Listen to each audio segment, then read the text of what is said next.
And a shot well hit left center field. That ball is going to go. Home run for Ben Francisco. His first home run in a Rays uniform.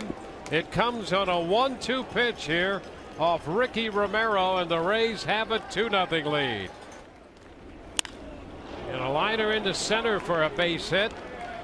Pena's going to score. Roberts will stop at third.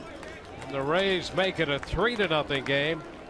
4 straight hits. Desmond Jennings, who singled and scored in the first, and a base hit into center field. That's going to score Roberts as Molina goes to second. And the Rays have a 4-0 lead. Jennings 2 for 2. And a hopper that skips beyond Escobar. Molina scores. Jennings on his way to the plate. The Rays have 2 more runs. And Zobrist picks up the base hit. And John Farrell comes out of the dugout. It's a 6-0 ball game. The Rays have scored 5. Here's the 9th hitter to bat in this inning. Keppinger, ground ball third. Echeverria takes it to first. Crossing the plate is Upton.